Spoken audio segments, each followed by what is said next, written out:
11개에 이어서 이제 오늘부터 역대기 말씀을 함께 나누고자 합니다.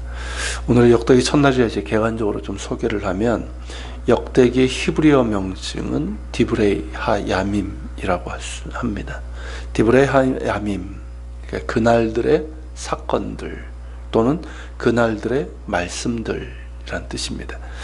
길게는 이제 아담 때부터, 실제적으로는 이제 다윗 때부터인데요. 다윗 때부터 바사, 곧 페르시아의 고레스의 포로 귀환 칙령이 반포된 때까지 있었던 사건들에 대한 기록이고, 그 시기에 주어지고 계시된 하나님의 말씀이라는 것이죠.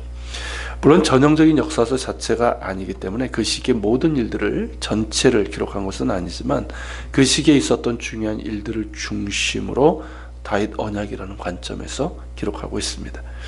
역대기는 이제 본래 한 권이었는데 헬라어로 번역된 70인역 성경에서 이제 두 권으로 나누어지게 되고, 그러면서 역대상, 역대하로 되어 있습니다. 또한 우리 성경에는 열왕기 다음에 위치하고 있지만 히브리어 성경에서는 맨 뒤에 위치합니다. 즉 역대기가 구약 성경의 마지막 책인 것이죠. 그리고 히브리 성경에서는 에스라, 느헤미야 다음에 역대기가 배열되어 있습니다. 이런 배치도 이유가 되지만, 역대기 기록 내용을 토대로 역대기의 저작 시기가 에스라, 느헤미야 때와 같은 것으로 보고 있습니다. 그렇다면 저자가 누구인지도 이제 궁금해지게 되는데, 에스라, 느헤미야에 나오는 주제들, 그리고 문체나 어휘, 문장들이 역대기에도 등장합니다. 그런 까닭에 에스라, 느헤미야서를 기록한 저자인 에스라를 이 역대기의 저자로 그렇게 보고 있습니다. 물론 이에 대해서 이제 반론을 제기하는 사람들도 있지만, 일반적으로는 유대 전승에 따라 에스라가 저자인 것으로 보고 있고, 저작 연대는 바벨론 포로 귀환 직후인, 그러니까 2차 포로 귀환 직후인 주전 450년경으로 보고 있습니다. 역대기는 열왕기처럼 역사서로 분류되고 내용이나 본문이 비슷한 것들이 많지만, 저작식이나 기록 형식이나 기술 방식이 다르고, 무엇보다 역사를 보는 관점이 다릅니다. 이를 사관 또는 역사관이라고 하는데요. 일단은 역사서의 형식을 띠고 있어서 시간의 흐름을 따라서 아담으로부터 바사, 고레스 칙령까지 시간을 담고 있습니다. 그런 까닭에 역대기는 첫 장부터 긴 족보가 나열이 되죠. 1장서부터 9장까지 성경에서 가장 긴 족보가 기록되어 있습니다. 이 때문에 이제 역대기를 읽을 때 힘들어하는 거죠. 하지만 역대기의 처음부터 긴 족보가 나오는 이유는 인류의 역사 가운데서 하나님께서 아브라함과 그의 후손인 이스라엘을 택하시고, 또 그 중에서 유다 지파의 다윗과 언약적인 목적을 위해서 이렇게 택하시고 그와 언약을 맺으셨다는 이런 것들을 보여주기 위해서입니다. 그런 까닭에 역대기는 아담으로부터 시작되지만 유다 지파에 집중이 되고, 왕정 시대에 있어서 사울왕에 대해서는 그의 죽음에 대한 짧은 기록만 있을 뿐, 이 다윗에게 집중되어 있습니다. 그렇게 역대상은 족보와 다윗 왕의 이야기로 구성되어 있고요. 그리고 역대기에서 강조되는 다윗은 메시아적 왕이면서 제사장이라고 할 수가 있습니다. 그리고 이어지는 역다하에서는 솔로몬의 통치에 대해서 9장에 걸쳐서 기록되고 있는데, 그 초점은 역시 성전 건축입니다. 그리고 10장부터 마지막 장인 36장까지는 북왕국과 남왕국의 역대 왕들에 대한 기록이지만, 우리가 짐작하는 것처럼 다윗 왕가인 남왕국 유다에 보다 많은 지면을 할애하고 있습니다.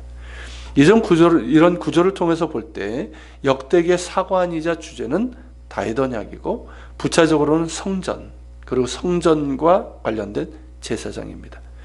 즉 하나님께서 주신 다윗 언약이 역사 가운데서 어떻게 이어지는지, 그리고 포로 귀환 이후에 성전을 재건하는 일을 주도했던 이들이 다윗 후손들과 제사장들이었기 때문입니다. 결론적으로 역대기의 강조점은 메시아적인 왕이며 제사장인 다윗을 통해서 하나님의 언약이 그들의 역사와 또한 백성들 가운데 어떻게 나타났는지를 보여준다 하겠습니다. 그런 까닭에 역대기는 사무엘서와 열왕기와 같은 내용을 다수 담고 있으면서도 그 관점과 강조점이 다릅니다. 그래서 앞에 책들에는 있는데 생략된 부분들이 있고, 반대로 앞에 책들에는 간략하게 되어 있거나 생략되어 있는 부분이 역대기에서는 상당히 자세하게 기록되거나 강조되어 있기도 합니다. 그래서 역대기 자체의 특징을 잘 이해하면서 사무엘서나 열왕기를 비교하면서 종합적으로 이해하면 좋습니다.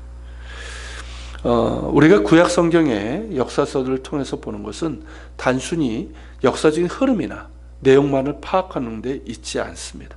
왜냐하면 이스라엘 역사는 단순히 한 나라, 하나의 민족의 역사가 아니라 하나님의 역사, 곧 구속사의 의미가 있기 때문입니다. 그런 가닥의 역사서에는 그 중심에 하나님이 계시고 당신의 택하신 사람들과 맺으신 언약, 그리고 인간의 끝없는 반역과 거절 가운데서도 그 언약을 성실하게 이루어 가시는 하나님의 열정을 보게 되는 것이죠. 그래서 역사서를 공부하면서 더욱더 선명해지는 것이 하나님의 언약이고 그 언약의 중심에 계시는 메시아, 곧 예수 그리스도이십니다. 구약이 우리에게 끊어진 이스라엘만의 역사가 아니라 지금도 이어지는 하나님의 역사이고 예수 그리스도를 통해서 하나님의 나라의 역사의 첫 부분이라는 것을 알게 됩니다. 그런 시야와 통찰을 갖게 되는 것이 곧 하나님을 아는 지식이라고 믿습니다. 같이 기도합시다. 오늘 말씀을 기억하면서 기도합시다. 주님, 이제 역대기를 같이 말씀을 보게 되는데 우리가 특징적인 부분들도 보게 되지만 우리가 무엇보다도 역대기를 통해서 그 역사의 주인공이 바로 하나님이시고 그러기에 하나님의 역사이고 또 예수 그리스도를 통한 하나님 나라의 역사의 부분이라는 것을 알면서 우리가 하나님을 아는 지식이 더욱더 깊어질 수 있도록 주님 은혜를 내려 주시옵소서. 같이 기도하며 나갑시다.